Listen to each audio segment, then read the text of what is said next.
Ako si Bianca, 20 years old at isang college student. Tahimik, masunurin at palaging good girl sa mata ng karamihan. Pero sa likod ng imahe kong yun, may lihim akong binubuhay. Isang lihim na kahit ako ay hirap tanggapin. Lahat ng ito ay nagsimula nang ikasal si Mama kay Tito Martin. Siya yung tipo ng lalaki na bihira mong makita. Tahimik pero dominante. Matalino, maalaga, at sadyang kaakit-akit. Hindi ko man aminin, bata pa lang ako noong una ko siyang makita. Parang may kakaiba ng init akong naramdaman. Pero pinigilan ko dahil alam kong bawal. Hanggang sa unti-unti kaming naging close. Lagi niya akong sinusundo sa school. Siya ang parati kong kasabay manood ng TV sa sala tuwing gabi. At siya rin ang palaging kumukumusta sa akin tuwing malungkot ako. Sa mga ginagawa niya na yun, hindi ko na malayan na unti-unting nagsimulang magbago ang pagtingin ko sa kanya. Minsang gabi, mahimbing nang natutulog si Mama sa kwarto. Ako naman, gising pa rin. Bumaba ako para uminom ng tubig at nadatnan ko siyang nakaupo sa sofa. Nag-iisa, nakasuot lang ng sando at boxer shorts. Mapanglaw lang ang ilaw, pero sapat na para makita ko ang itsura niya. Seryoso, parang may mabigat sa dibdib. Hindi ka pa rin makatulog?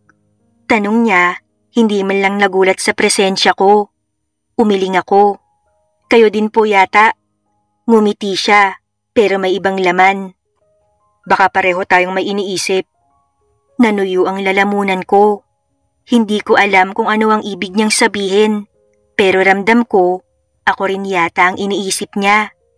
Lumapit ako, naupo sa kabilang dulo ng sofa, hanggang sa dumungaw siya sa akin. Mabagal, mabigat, at sa unang pagkakataon, hindi niya na itinago ang tingin niya.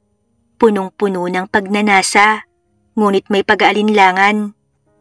Alam mong, hindi kita dapat tinitignan ng ganito, di ba? Mahina niyang sabi. Tumigil lang oras. Parang may paru-parong nagliliparan sa tiyan ko at hindi ko alam kung ano ang gagawin, pero hindi ako umatras. Bakit mo pa rin ginagawa? Pabulong kong wika. Hindi siya sumagot, pero sa mga sumunod na segundo, bumigat ang hangin sa pagitan naming dalawa. Para bang isang maling hakbang na lang, tuluyan ng babagsak ang mga lihim naming kinikimkim.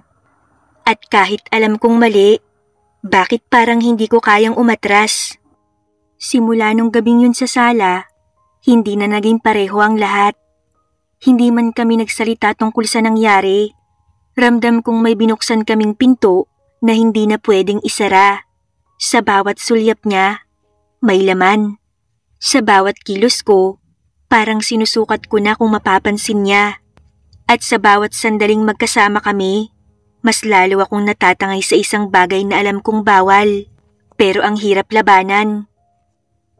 Isang umaga, habang nag-aalmusal kami, tahimik lang si Mama habang nagkakape. Si Tito Martin naman, nakatitig lang sa akin, habang sumasandok ako ng kanin.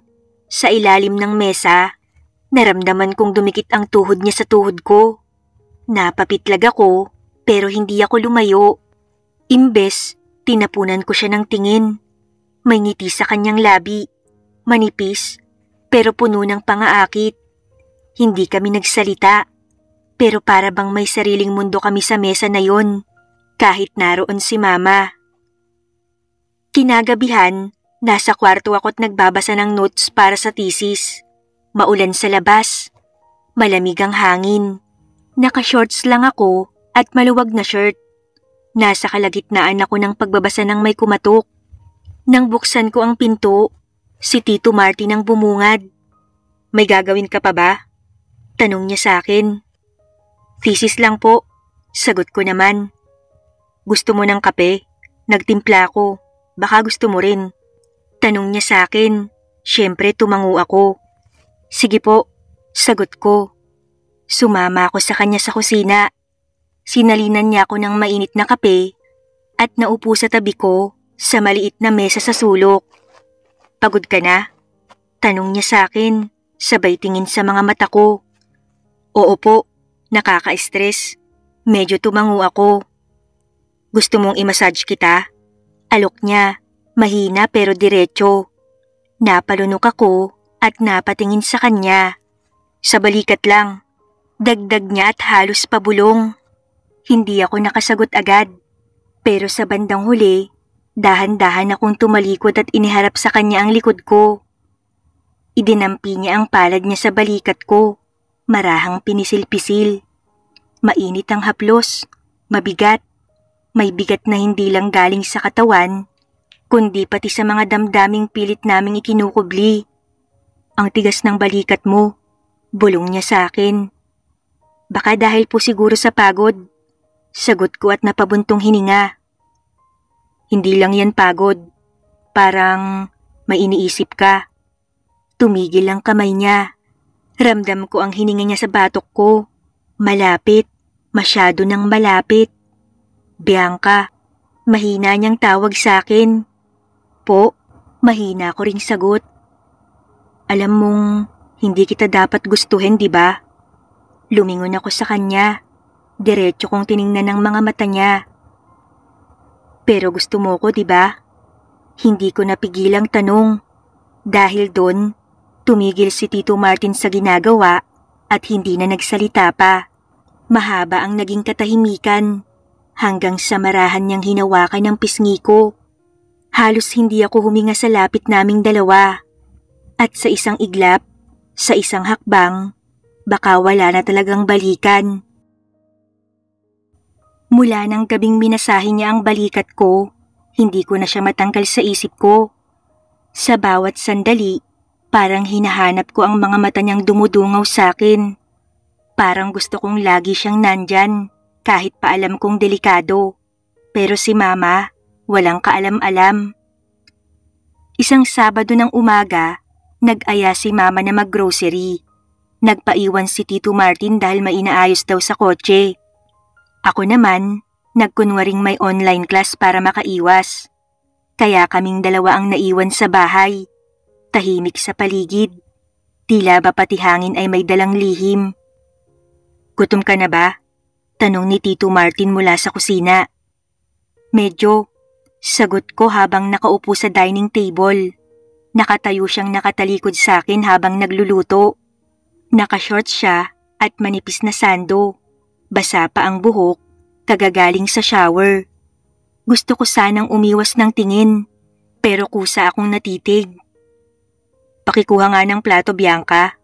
Tawag sa akin ni Tito Martin. Tumayo ako at lumapit sa kanya.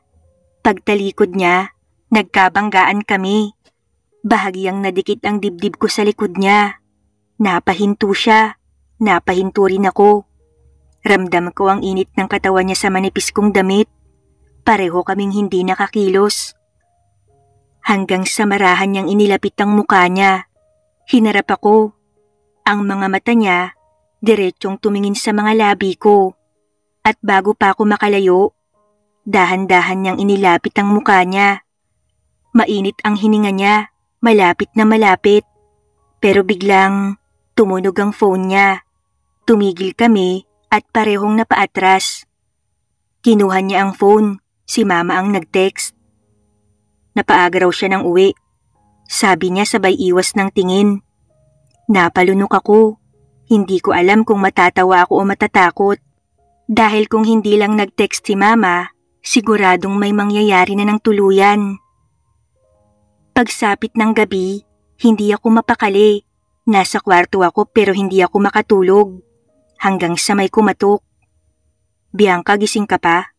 Boses yun ni Tito Martin. Po? Opo. Mahina akong sagot. Labas ka nga saglit. Pakiusap niya, kaya lumabas ako. Suot ang nightshirt kong pantulog. Tahimik kaming lumakad papuntang balkonahe. Doon kami naupo sa lumang upuan. Merong dalang beer si Tito Martin at binigyan niya ako ng isa. Hindi ka na bata, Bianca. Sabi niya habang tinutungga ang bote. Alam mo na ang tama at mali. Dagdag pa niya. Alam ko, kaya nga ang hirap. Napakagatlabi ako bago nagpatuloy. Pero bakit parang gusto ko pa ring ituloy? Lumingon sa akin si Tito Martin dahil sa sinabi ko. Matalim ang tingin niya. Dahil minsan, yung bawal, yun yung hindi mo kayang talikuran. Kahit anong pilit mong iwasan, madiin niyang sagot sa akin. Paglingon ko ay nagsalubong ang mga mata namin.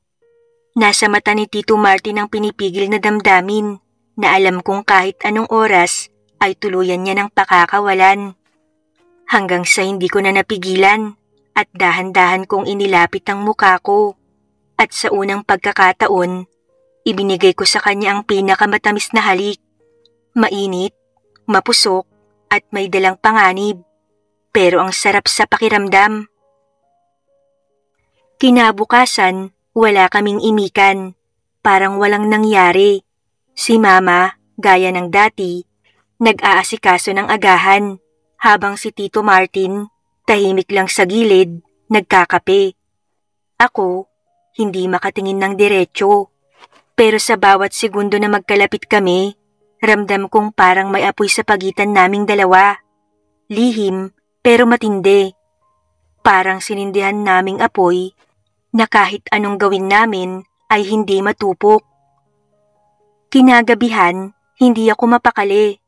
Pinilit kong matulog pero hindi ako dinadalaw ng antok. Pabaling-baling ako sa kama hanggang sa marinig ko ang pagbukas ng pinto sa kabilang kwarto. Bumangon ako, dahan-dahang lumabas ng kwarto. Walang ingay, walang ilaw, pero naramdaman ko agad ang presensya niya. Nandoon siya sa sala, nakatayo at parang hinihintay ako. Nagkatinginan kami, wala ni isa sa aming nagsasalita. Hanggang sa unti-unti akong lumapit sa kanya, para akong matutunaw habang tinititigan niya ako. Nang tuluyan akong makalapit, ay hinawakan niya ang kamay ko. Dahan-dahan niya akong hinila papalapit sa kanya. Sigurado ka ba? Bulong niya na may halong panginginig ng boses. Kinakabahan, hindi siguro. Alam kong pagkasabik ang dahilan nun. Hindi, sagot ko, kaya parang nakita ko sa mukha niya ang pag-aalinlangan. Pero ayoko na ring umatras, dagdag ko pa. At doon siya nagkaroon ng lakas ng loob. Napapikit na lang ako, sabay kapit sa damit niya. Dahil pakiramdam ko ay para akong nauupos na kandila. Napaka-gentle niya, parang hindi ako minamadali, bagkus ay inaalalayan. Kaya naman unti-unting nawala ang takot ko. Tuluyan ng init ang naghari sa akin.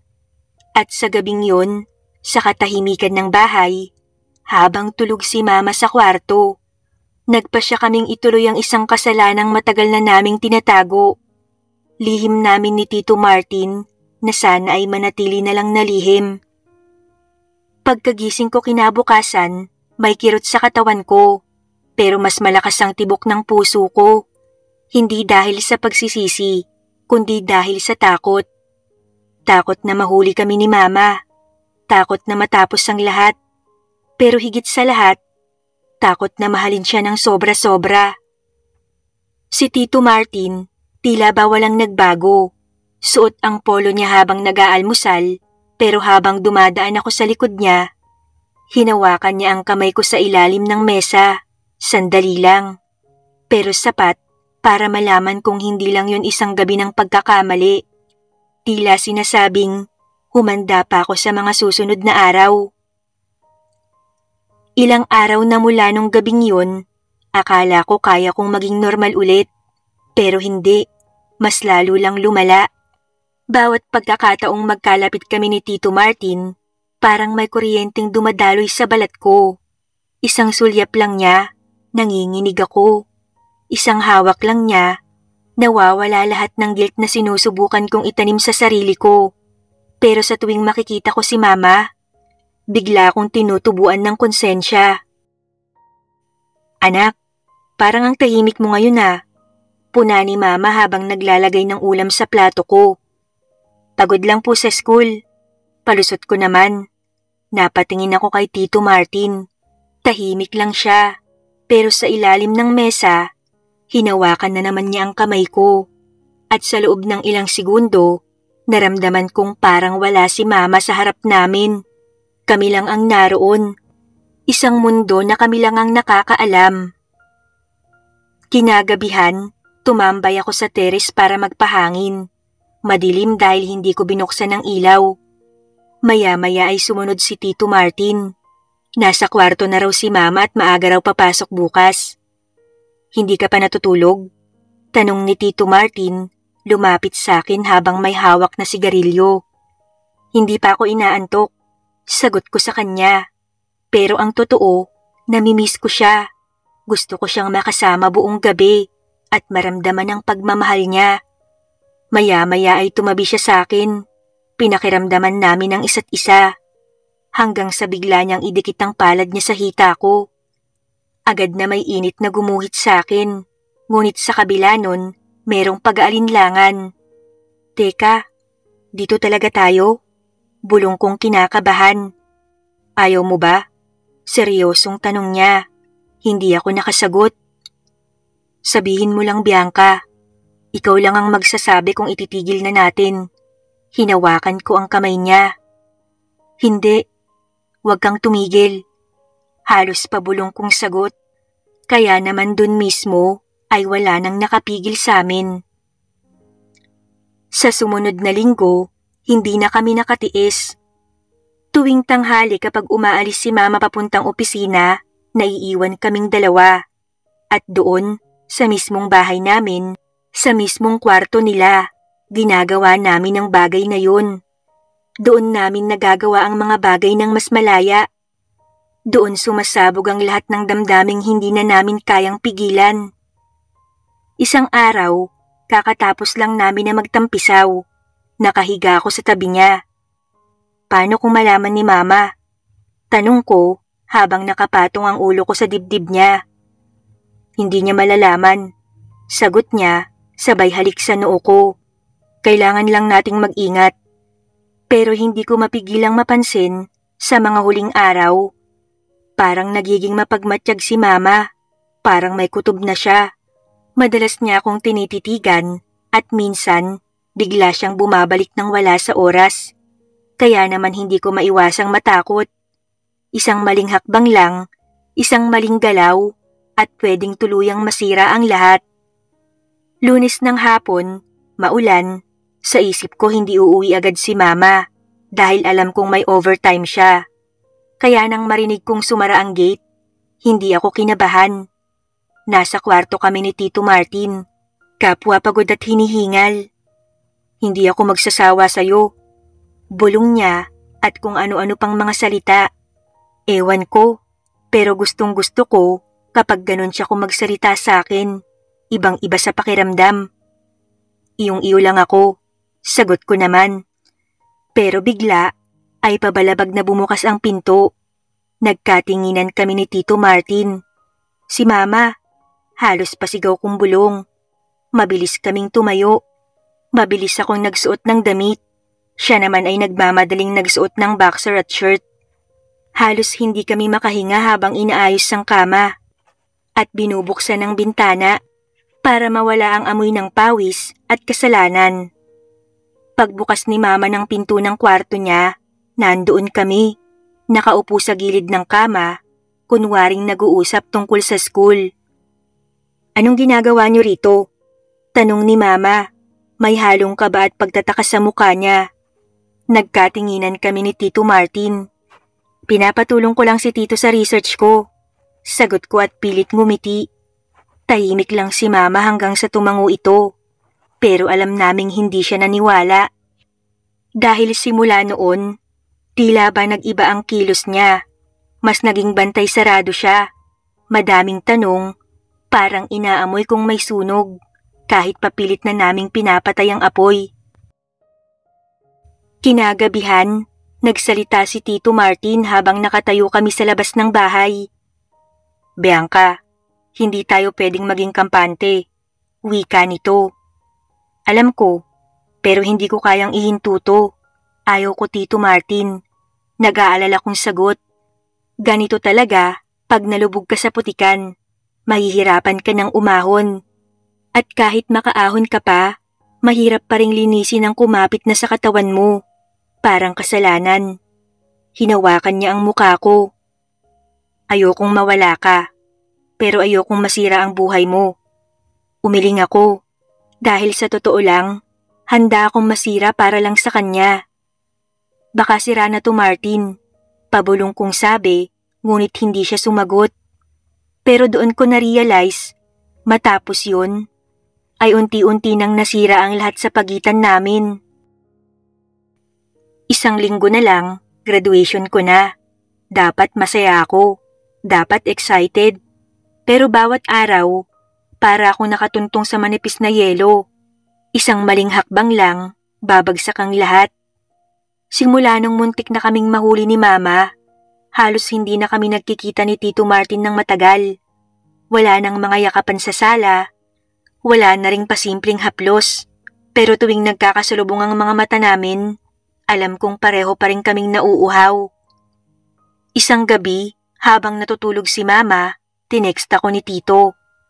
Labas ka saglit. Lumabas ako ng dahan-dahan. Naroon siya sa kotse, nakapark sa tapat ng bahay. Sumakay ako sa passenger seat, tahimik. Bianca, bulong ni Tito Martin. Tumingin ako sa kanya. Hawak niya ang kamay ko. Gusto kong tumakas kasama ka. Wika niya. Natigilan ako at biglang naguluhan. Dadalhin kita kahit saan.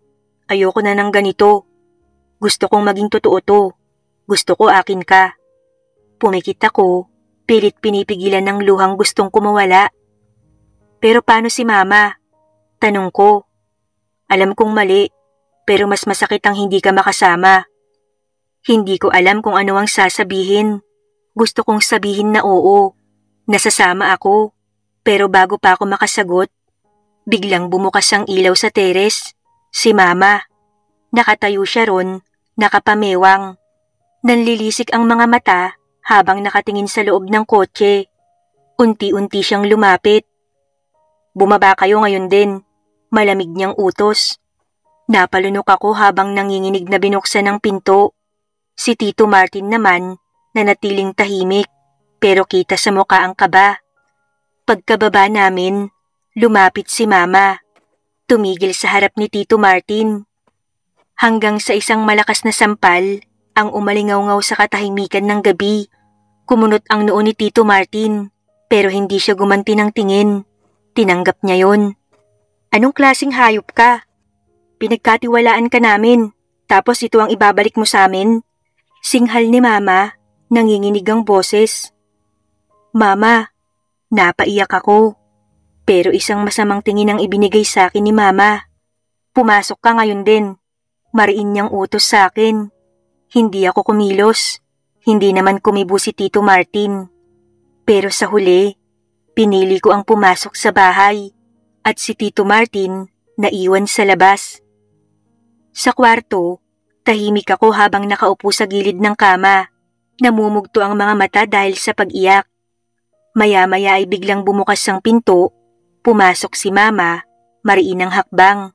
Nanginginig ang katawan. Akala ko anak kita, Bianca. Tumulo agad ang luha ko. Mapatawad.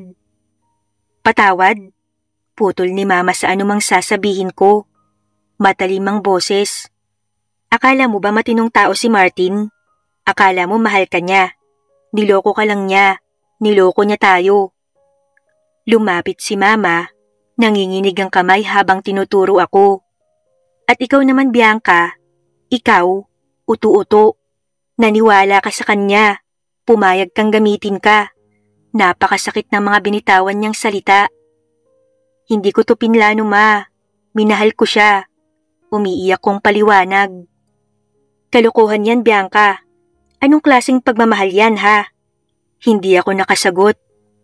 Pinagkatiwalaan kita, pero sinira mo lahat. At doon, dahan-dahang lumabas si Mama sa kwarto. Iniwan akong nakalugmok, luha ang mag-isa. At sa gabing yun, tuluyan nang nawasak ang pagitan naming mag-ina. Kinabukasan, wala na si Tito Martin sa bahay. Umalis daw ng madaling araw. Walang paalam, wala ring iniwang salita. At si Mama, tahimik lang. Hindi na ako kinakausap. Hindi ako sinigawan. Pero mas masakit yung katahimikan, yung mga titig niyang puno ng tanong, puno ng pait. Wala na akong mukhang ihaharap sa kanya at pati na rin sa sarili ko. Lumipas ang ilang araw ay wala pa ring paramdam si Tito Martin. Hanggang isang gabi, may kumatok. Pagbukas ko ng gate, si Tito Martin ang bumungad. Maputla, magulo ang buhok, namumugto ang mga mata, basang-basa sa ulan. "Bianca," halos bulong niyang wika. "Sumama ka na sa akin, umalis tayo, magsimula tayo sa malayo." Wika ni Martin pero umiling-iling ako. "Patawarin mo ko, Bianca. Oo, mali lahat to, pero totoo ang naramdaman ko sa'yo. Hanggang ngayon ikaw pa rin." Lumapit si Martin, hinawakan ang kamay ko. "Please, ako ang kailangan mo, Bianca. Sumama ka na sa akin." Pakiusap niya. Akala ko noon magagawa kong talikuran ng lahat kapag dumating sa puntong mabuking tayo ni Mama. Naiiyak kong wika. Pero hindi ko pala kayang sirain siya para lang sa ating dalawa. Dahan-dahan kong binitawan ang kamay ni Tito Martin. "Mahal kita, pero hindi yun sapat para itama ang mali." Wika ko at saka tuluyang umalis. Ilang buwan nang lumipas, hindi ko na muling nakita si Tito Martin. Hindi ko na rin siya hinanap. May mga alaala na kahit hindi mo na gustong balikan, kusa pa ring bumabalik. Sa tuwing umuulan, sa tuwing mapapatingin ako sa salamin at maaalala kung paanong minsan, naging ako ang batang handang isuko ang lahat, alang-alang sa maling pag-ibig. Pero natuto ako na hindi lahat ng pagmamahal ay kailangang ipaglaban. Na may mga taong dumarating para wasakin ka, hindi para sirain ka, kundi para buuin kang muli sa ibang paraan. Hindi ko ipagkakaila, minahal ko si Martin, pero mas pinili kong mahalin ang sarili ko. At sa huli, yun ang naging tanging tama sa lahat ng mali naming ginawa.